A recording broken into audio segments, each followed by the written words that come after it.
Thinks it's 2012. She thinks she's the greatest. Compared herself to Mike Tyson again yesterday. Alright, welcome back to another video over here on SCS Combat. And tonight we're doing another very late recording and another very late upload. But per usual, we're back because I do not want to miss anything. I don't want to miss a prediction. I don't want to miss a live stream. So I'm gonna just keep going, do what I do. And two huge cards going down tomorrow night. Not necessarily UFC wise. There's potential there, and the main event is a very, very good fight. But more to do with the MVP card and their first MMA debut card, which will be very cool to see how they do it, how they present the show and their production and stuff like that. There, it'll be very cool to see, and sort of what their value in the space is going on heading into the future, and that'll be fun to see. And I'm gonna get straight into it here, so don't forget, subscribe, come back. I'll be live for the MVP card.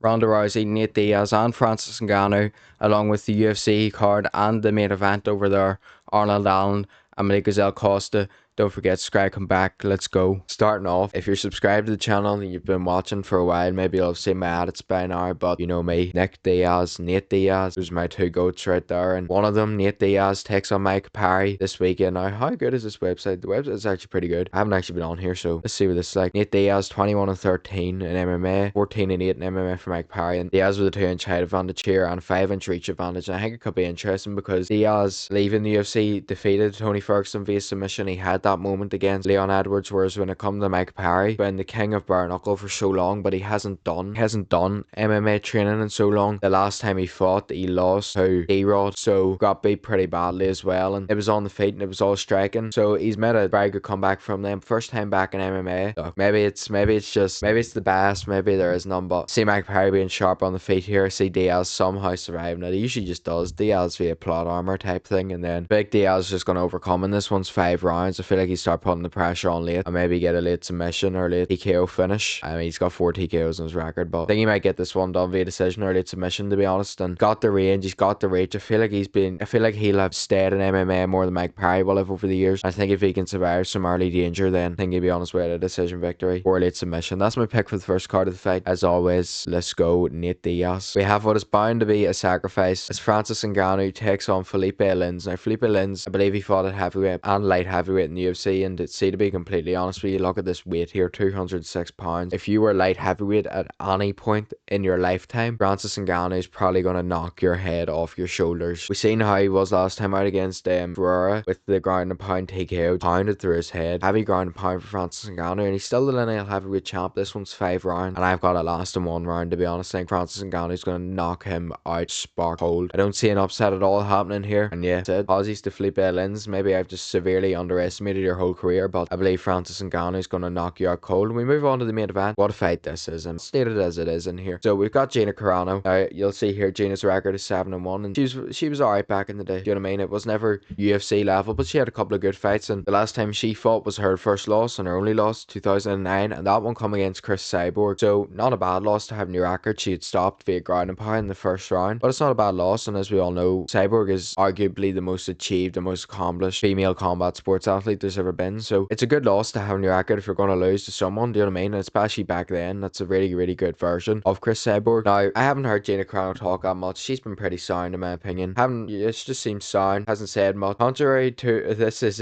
nothing like her opponent though, because Ronda Rousey, I would say, has probably put on one of the worst displays of a personality I've seen in the history of this sport in a very long time, because just everything I've seen, man, every single thing I've seen has been so negative about the sport. I mean, she was saying, I probably have so many stuff. She was on Ariel's show saying, she was saying about Hunter Campbell and him dismissing this fight and dismissing Gina and her. Let's be honest here. You want to do this fight in the UFC, do you? Well, what do you want? What do you want paid realistically? And you're saying these two, especially Rousey. Ronda Rousey thinks this is 2012, unfortunately for her. So Gina, on the other hand, or Hunter, who is the businessman, says no, because realistically, they're gonna lose every single thing they put into that event, money-wise. The fight makes no sense. It's not the best of the best, and it's what Dana White would like to call a gimmick fight. Ronda Rousey going at Hamzat Chimaev yesterday, also not a good look for her. It wasn't the greatest comments to be made. Every time you ask her about something, she thinks it's 2012. She thinks she's the greatest. Compared herself to Mike Tyson again yesterday, I believe. Now that I've heard Joe Rogan is the one that first made that comparison. You messed up there, Joe. But seeing her at the open workouts, Gina threw a few punches, a kick, and done a bit of dancing, and that's all I expect. Look, I'll be honest. I'm not holding high expectations here. These are two past fighters, and look, you're going to see some old time women's MMA here. Gina has not evolved. Gina hasn't fought in 17 years. Ronda hasn't fought in 10. Ronda tried to do head movement yesterday. I'll give her a credit. She moved her hands. You know, it was more, I don't even know what you call it. She tried head movement, and trust me, look, I don't just sit here and talk. You know what I mean? I've trained a bit, and I know what head movement can feel like. And then you record it, and you look back at it, and you're like, well, I did not look like prime Mike Tyson out there on that bag. So I know that's what Rousey felt like, and like I said, she just didn't look like that. Honestly, half the time it looked like her head was either still in the center line or she was just moving her hands left to right. But you have to say that Ronda Rousey, you have to mention it, her judo, a lot of first round submissions, and that's what I'm going to go with here. Ronda Rousey to get first round submission via armbar. She loves it. It'll be a big moment, and it'll maybe earn some money, and it'll help the MVP. But let's be realistic here. You might see a record of 12-2 on your screen here for Ronda Rousey, and you want to know what's realistic. Even though she's going to talk like she's the greatest human athlete that has ever touched planet Earth, tomorrow night if she wins, Ronda Rousey fought the greatest and one of the greatest women's combat sports athletes of all time. She fought two of them, and you'll notice the two losses on her record is to them too. Firstly, she loses to Holly Holm. You know, she goes in, Holm boxes the head off her, she avoids the submission, she avoids the takedowns, the grappling, and then eventually we all know what the shot was. Head kick that knocked Ronda Rousey clean off the top of the UFC and into retirement for years. But there's still some fight left in the old dog, and back comes Ronda Rousey to take on the greatest, in my opinion, women's MMA fighter to ever live, in Amanda Nunes. And well, let's just say this one didn't go no better than the Holly Holm fight. It actually went way worse because Amanda Nunes KO'd her in what I believe to be 48 seconds, if I remember correctly. Less than a minute anyways. A few right hands will do the job, and bye bye to Ronda Rousey once again. Now she comes back again doing this thing, and she's against Hunter Campbell. She's against the world. The whole world hates her. She's the greatest ever to do anything. And yeah, that's Ronda Rousey's story for this. If we're being realistic, for her time, Ronda Rousey was very good. Sport evolved, and you seen what happened to her. Head kick KO, right hand on your dome. So that's my opinions on Ronda Rousey. She's going to go out here, probably get a first round submission. That's my pick. Gina Carano, though, if she keeps standing, maybe pieces together a combination and Rousey goes out, because Rousey has stated multiple times, this is what I didn't like at this fight at first. Rousey stated multiple times the reason for her retirement from sport of mixed martial arts was actually her ability to take punches was gone without being concussed. And she took a lot of concussions and a lot of damage to her brain. She took 10 years off, but that effect stays. Start training again, you start getting punched again, and that comes back. And I hope that Ronda Rousey is good. You always want their health of a fighter to be as good as it can be, and I really hope that those 10 years off have sort of helped, and Rousey's done things to help her brain to be able to take some punches for this fight, because it's extremely dangerous, and that's not what you want to see at the end of the day as a fighter getting hurt. But I think she's going to get it done via first round armbar. There we have it. Rousey first round armbar, Ngannou via absolute decimation, and Nate Diaz via plot armor and late win or decision victory. How about that? So we move. You'll get my pick for the main event only here. The time of recording is extremely late. I'll be honest, I usually watch their previous fights for these predictions. I have seen both their previous fights anyway, so it doesn't really matter, but I like to do a rewatch. I haven't been able to do it this time, so I'll just pick off memory here and what I'm feeling. UFC Fight Night, Arnold Allen returns against Malik